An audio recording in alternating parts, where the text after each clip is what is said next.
Hello, and welcome to the Muse Fairygodboss Inspiration Summit. Welcome back, or welcome for the first time. You have made it to the Career Q&A live with myself, Ann Kelly, and Yolanda Owens.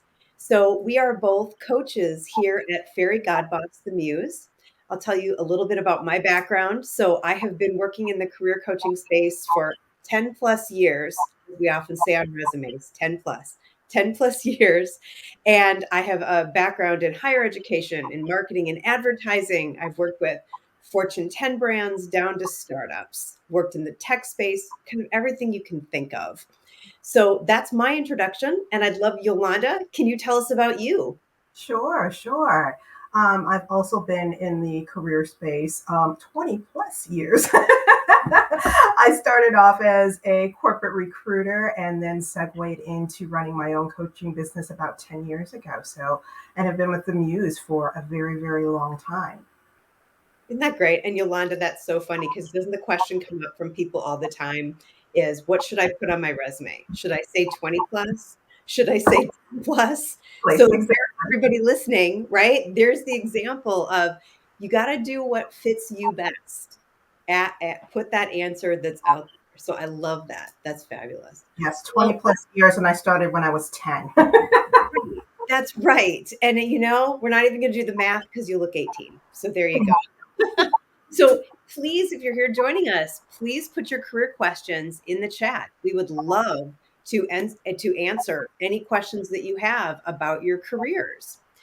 We have a couple that have come in, and one that I would love you to take, Yolanda, if you would, said, what is a good first step if I want to make a career change? I think the very first step needs to be self awareness. Okay. Understanding your why and who you are and what you want to do in the next iteration, whatever your name is 2.0. I think that's the most important thing. Understanding what you want, what you don't want, and what you're willing to compromise. So when you're having conversations or you're creating your narrative in order to make that transition, it's going to be clear and you're going to be able to have meaningful conversations. Oh, I love that. I love that. And, when I think about that first step, I think one thing that I will say to clients is they'll say, I'm not sure and I'm not sure where to start. And I'll say, well, tell me what you're thinking. And they'll often say, well, I've been looking at jobs, I've talked to a couple people. And so sometimes when we think about that first step, if we give ourselves credit for the work that we've already done leading up to it, then we realize, like, oh, wait a minute, I have started. I'm actually on the path and I'm on the way. And I agree. It really does come down to that believe in yourself. Believe in yourself. I love it. Oh, great. All right. What do you have for me? Any good I questions from the do. audience? Yeah. So, what strategies are there to get hired when you have a few short term jobs on your resume or some resume gaps? Okay. First, you are not alone. You are not alone. There are almost no individuals that have gone from the moment they qualified for working all the way through they qualify for retirement. Everybody has time off. I think the big thing to first think about on this is what are you most comfortable with in terms of what you want to share? So when we say TMI, if you've been out for family reasons, you should not feel as though you have to go into detailed explanations over what that means. If you took time out because you were starting a business, great, but you may not want to go into lots of detail about that. I think the first thing to say to yourself is, have confidence that the work you've done is noble work, it's good work. Sometimes we're let go from organizations, sometimes we decide to leave them. Again, sometimes we have personal commitments, sometimes we have other career at experiences or opportunities of things we can do. So what do you do on a resume? What do you say? How do you list it? What I recommend to people is let's just list it chronologically to start with, and let's see what categories we are looking at. Sometimes what we will see is a pattern. I've had clients who have started a business or, again, good opportunities. Someone else started a business and they were assisting them, and then they went back to some other work. It's okay to fill something like that in the resume, the kind of that gap. The other thing is if it is family, if you took time off because of personal or family things, I always say family focus. So you could put family focus and you could just list the dates and have it there. Um, two other quick tricks. One is that is something that you could explain out in a cover letter. The second thing is you can always add a little blurb on your resume. Your resume is your PDF to convey what you want to convey, not knowing whether or not you're going to get to talk to someone live or not. So I have for some clients in a different font than the rest of the resume, we write about me, dot, dot, dot. And then just a little something that's more in first person narrative that if they feel like they want to explain something or why they really want the job, it's kind of this free for all paragraph. So those are some thoughts I have. But what do you do, Yolanda, when people have gaps or are worried about that? Yeah, gaps or, short-term employment, if you're really worried about it, I've often advised people not to even put the dates on the resume. Let the experience speak for itself. You may fill out an application that'll require that, but for the resume itself, if you're worried about it, don't put the dates on it. Just speak to your experience, and doesn't matter where it happened in your career. It's the fact that you had those experiences, and that's what you truly should be having a conversation about. So if you're feeling self-conscious about it, leave the dates off and let the conversation go from there. Oh, I love that. I think that's great. Okay, I have one that came in that I think this would a lot of people might kind of identify with this one. And it starts with what is really happening in this job market. So it says a few years back, getting a job was not as challenging as it is now. Applications are never acknowledged, recruiters aren't as helpful, recruitment agencies say one thing on their websites, and then how they handle job seekers is different. I've gotten different feedback on interviewing. It's very frustrating. So when you hear questions like that coming in, Yolanda, what do you think? First of all, I think that looking for a job has become psychological warfare at the end of the day. It really has. But, recruiting has changed. Since the pandemic, I feel like the world in general, especially the business world, has changed. And the focus is a lot different. It's not necessarily people focused, it's really, or even goal oriented. It's really focused more instead of long-term goals, it's more on short-term goals to make more substantial financial wins. So you see constantly that the goalposts are being changed, or that the objectives are changing, and the job that you apply to may not be the job that you're interviewing for a couple of weeks later. So with that being said, recruiting has adapted with that. So you're seeing a lot of ambiguity, and you are seeing a lot of, like I said, the goalpost moving, where things and priorities are changing constantly. So again, that leads for a lot of ambiguity. That also means that you may not always get answers to questions, or again, like I said, that the job that you're applying to may not be the job that's actually being offered at the end of the day. So with all of that, yeah, you may hear some radio silence, because as things change, priorities change. It gets very frustrating for recruiters. They post a job and they're looking for one type of candidate, and then a couple of weeks later, the scope of whatever that work is they're recruiting for changes, and then they have to switch gears and look for other candidates. So I think their frustration is that they can't follow up with everyone, which leads to very bad etiquette, but they're following the protocols of what's being sent down to them from whoever the higher ups are. So I think it's frustrating not only from a job seeker perspective, but also from those who are on the other side. Hopefully something implodes and we're all able to meet in the middle. But until then, I don't know about you, but I've got more gray hairs from thinking about all of this. And, definitely, have that therapist on speed dial. But it's frustrating for all of us. But, you work on what you can control, which is really basically, being able to talk about your narrative and your experience with confidence, and making sure that you're asking questions to ensure that you're selecting the right job for you. Yeah. And Yolanda, you were a recruiter for years. You've lived Hmm. it, correct? Yes. Yeah. I think an example that is always helpful. I had a client she was in charge of recruiting for a very large financial organization for all of EMEA, and she had 300 recruiters in kind of that high time that we all thought was a few years ago. That got reduced down to less than 15. Mm, Yet hiring slowed down a bit, but as hiring started to come up this past year, no additional staff was provided. So when we talk about they really mm. don't have time to communicate, they can barely get to the constituents inside and the stakeholders to get the jobs posted, let alone follow up with every candidate. So my heart goes out to being in the recruiting field for that. I think that can be Yeah, really hard for us. it's yeah. Oh, go ahead. Go ahead. I was going to say, I will No, it say is very it's so difficult. And when you're job searching, celebrate the wins along the way. You have to celebrate what's in your control. You can't control that somebody gets back to you, but you can control and give yourself a gold star because you did apply for something. You did ATS optimize your resume. You did reach out to someone. You can't control that they respond back, but you can control these steps. And we have to be positive about what we are proactively doing as we're in that job search. And a coach can help. Anywhere you can find somebody who's maybe not family friend or coworker, who's a little more invested, that can help you with those things. All right. Any questions you're seeing for me, Yolanda? Oh, you're still muted. Sorry. I'm sorry. Right.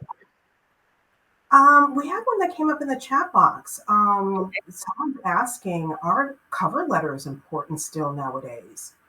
Oh, I'm so glad someone asked this. Cover letters fall into the category of other things requested that you are asked to submit to apply for a job. If you are asked to write a statement, if you're asked to submit a cover letter, if you have the opportunity to upload work samples or references, what's important is checking the box of you have submitted those things. When you think of how many people apply for a job, I'll have clients that say, "Oh, no, no, no, look, it says 200 people have already applied. I'm not going to bother." And I always say, but if you think about that group that applied, some of them didn't send everything in, especially the optional things. So there's a really quick way to sort. If you're a hiring manager and you're looking at 50 out of 200 qualified candidates, it's not bad to go in and say, well, I have a complete application from this group. Maybe they're more interested.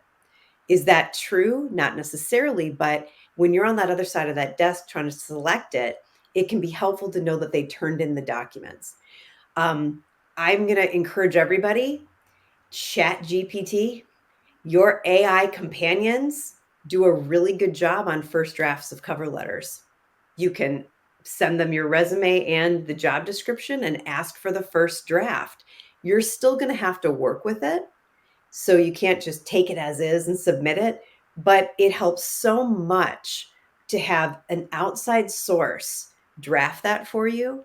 And all of a sudden, there are things you've even forgotten about from your resume, or they're highlighted in a way that you realize, I have done good work. I've done lots of good things. So use the tools that are out there so you can have whatever it is that you need when you are asked to submit extra items. No, those are all great points. And I would add to that. My rule of thumb is unless the job description is explicitly asking you for a cover letter, you can probably get away with applying without one. And a nice little consolation prize for that is that about section that you were talking about earlier, Anne, where that's a great space that to introduce yourself. And that's basically what a cover letter is an introduction to you and a supplemental piece to your resume. So you may want to add that about section in and add 3 or 4 sentences about, who you are, how you like to work, what you're looking for in your next role in terms of learnings and challenges, and the type of environment that makes you feel productive and purposeful. If you can Yeah. do that in 3 or 4 sentences, that really will take the place of doing a cover letter. So if you're lazy like me and don't want to do one, that's like I said, that's a little consolation prize. But like I said, if unless the job description is explicitly asking for one, you can get away with it. Now applying with one, but also for those of you who are making a career transition, that's also a nice space to kind of plead your case and maybe talk about some of the things that you want the employer to know about you that may not be clear or captured in your resume. So that's a place where you can fill in those gaps. And we have some really interesting feedback in the chat, which I appreciate. There's talk about the statement of qualification. So Mm. statement of qualification, just a little different than a cover letter, but you can look up samples of those. Those are great to have handy too. And to your point, Yolanda, if you're trying to switch careers or into a different division, that really helps for helping people reframe and connect those big dots of how your current experience could inform the future experience. Someone even sharing experience of when they were head of global talent and that they did read cover letters. I remember having colleagues that I can't go to this interview until I read this cover letter. And then others were like, oh, did we get those? But again, if you have somebody who's going to read it, then write it for them reading it. They also talked about typos. We know we never do them on purpose, but typos, changing the company name, make sure if you're going to reuse a cover letter or a resume that you just have on your primary resume that you use to make the copies of. Just make sure you've highlighted the things so you really do know what you need to change. Nerves are high when you are looking for a job. We are not as focused in the same way as we are at a normal everyday job. So errors happen, mistakes happen, and hopefully people still bring you in if there's a mistake and you get that opportunity to talk your way in is what we always hope with that. Oh my goodness. All Absolutely, right. absolutely. We have another great question in Okay. here. This person is saying, I've been job searching for 13 months. Oh, God bless you. And as a mature worker, is it acceptable to list volunteer work I've been doing on my resume as well as a job application since Workday? Yes, Yeah. yes, more yes. Absolutely. Volunteer work absolutely counts as work experience. It's about the experience, not whether or not you got a paycheck for it. I had a client that I was working with a couple of months ago who's been designing pro bono websites for an organization for 5 years. And he's going for a web designer position, but didn't put that on there. I'm like, that's real experience in 5 years worth. Why wouldn't you put that on there? So again, if you're doing those things, and it's also great to put in there if you're doing volunteer work, add that in, and don't list it as a volunteer. Just give yourself a job title for doing that. You don't necessarily have to list it as volunteer work. If it's real experience that you're doing, list it as actual experience. Then that way the person reading it is going to be taking it seriously. And then also, it's an opportunity for you to show some other skills that might check some of the boxes from job descriptions or protocols that they may have in the job description. So it's a great way to fill in those blanks and to show some of your other talents that may not be visible to someone in some of the other work that you've been doing. Can you have anything you'd like to add to that? I love that. I think that it is important because it can showcase skills that you're using or new skills that you've done. It also really answers that question of, so what have you been doing? I truly remember one time in a break in between two jobs, I just wasn't in the right headspace at the interview. And when they said, "What have you been doing?" I said, "No, my house is really well organized now." And I realized that was not going to be the right answer for me. But being able to say, "I've been leading this initiative where I've spent X number of hours each week doing this," it has power to it. So I think that's excellent. That's great. We have a question that came in ahead of time that I'd love to talk about, and this one is about DEI and about it says, given the evolving political climate and corporate strategies around DEI and supplier diversity, how can professionals pivot from these roles effectively? Are corporations actively seeking talent in these areas? And are DEI and supplier diversity programs being rebranded? If so, what strategies could individuals use to rebrand themselves to remain in the field? And then what are the transferable skills and jobs? So the first thing I want to say is when I look around at the professional organizations that support roles that are typically in DEI, often in the learning and development space or people culture space in organizations, SHRM has now adopted IEV. So SHRM is looking at inclusion, equity, and diversion. Look at the Association for Talent Development. They still are offering their DEI certification.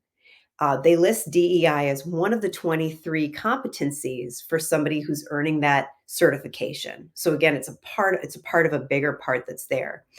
The other thing that you may be seeing is some organizations are they're taking time to do a little bit of a brand refresh on it, adding words like A for accessible or B for belonging.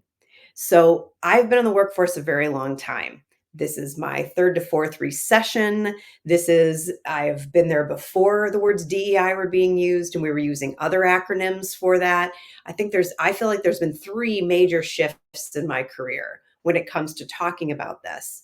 So it's not going away per se. It's the idea that we all need to pick up the torch and carry ideas forward. We need to be the ones that are vocalizing and educating about it. So that what do you do if you were one of the people with a job in DEI and the job has essentially gone away? I have clients whose structure they got the opportunity to rewrite their job. So job was retained, but can you rewrite what you're doing and can we reframe it in a new way? I have people who have been let go from their DEI jobs, but this was happening even 5 years ago, 7 years ago. I have other people who the company have just said, you still have your job. Here's your new title. Do all the same things you were doing. I have some that the companies have said that you are still DEI. This is what you do. And we're good with that. And we're going to keep it that way. So all kinds of things are happening with this. And it's very much in the spotlight. What I would say is if you are looking for new work in that space, you have a lot of transferable skills. First, your ability to manage programs, so program management, even product management, depending on the industry that you're looking in. You also absolutely any role within an L&D team, you're going to be able to step into those roles. Training can be part of it. People culture, and that can have a lot of different job titles. Things within that realm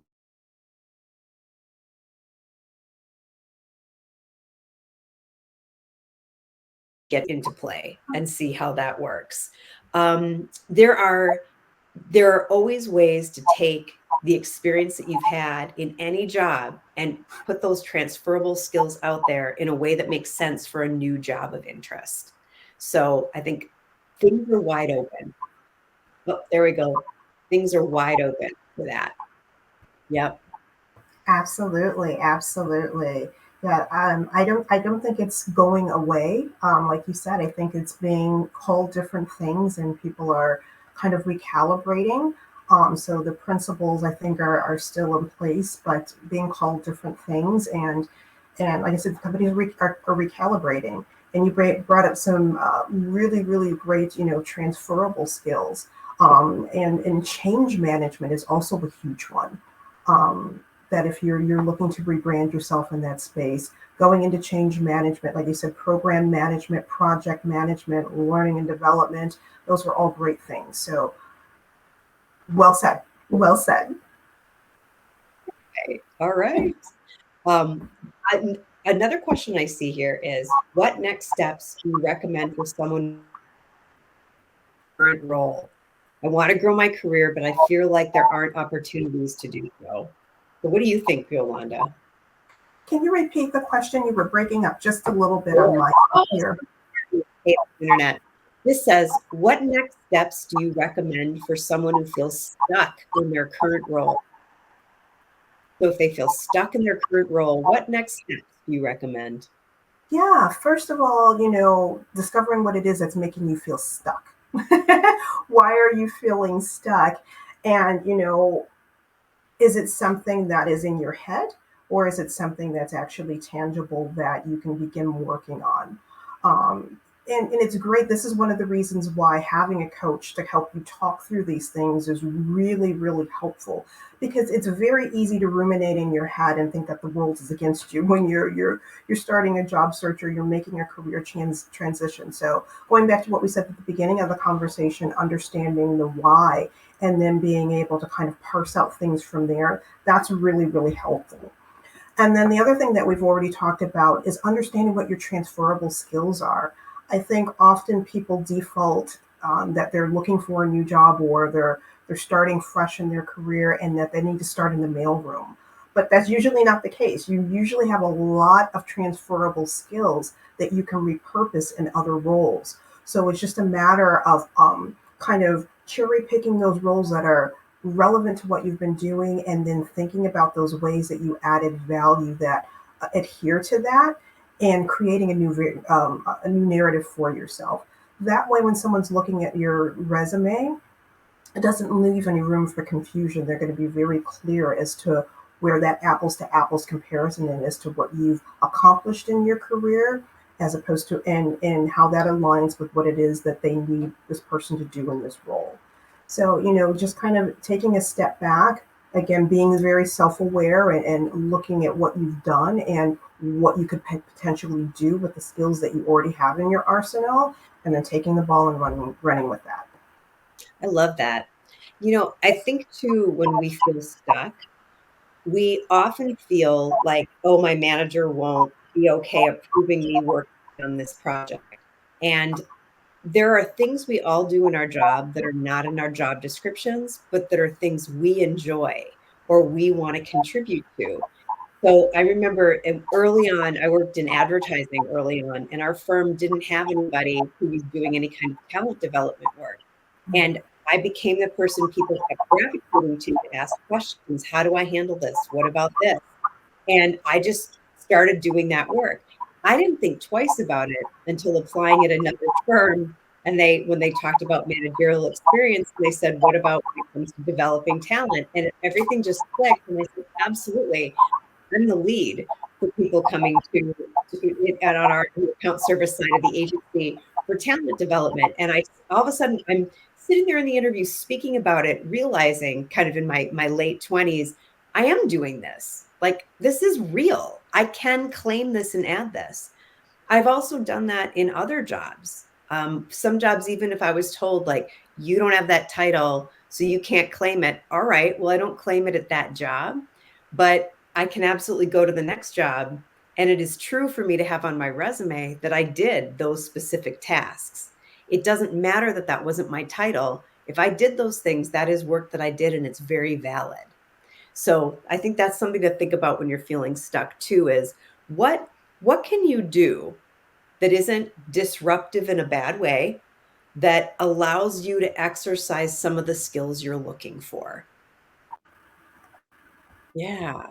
All right. Do you see another one for us that you want to tackle? Let's see. Did we get any more that dropped in on us?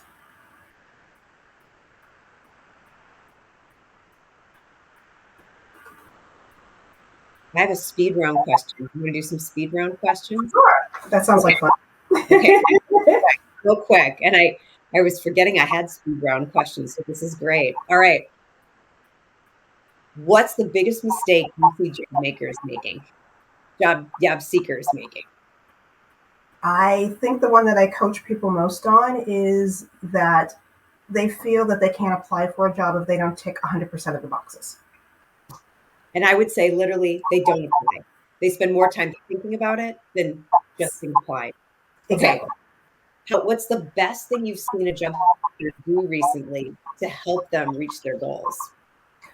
Ooh, I had a client recently who decided to, as a way of helping them build their narrative, was to put together a personal website about their career.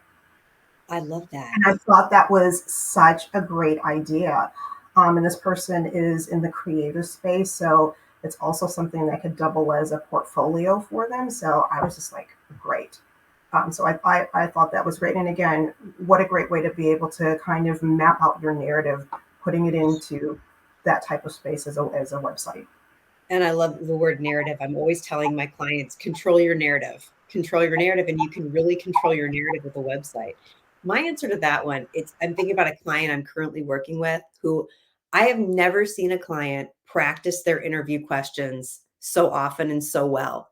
And it's been steady and so open to feedback as we go over how to improve answers.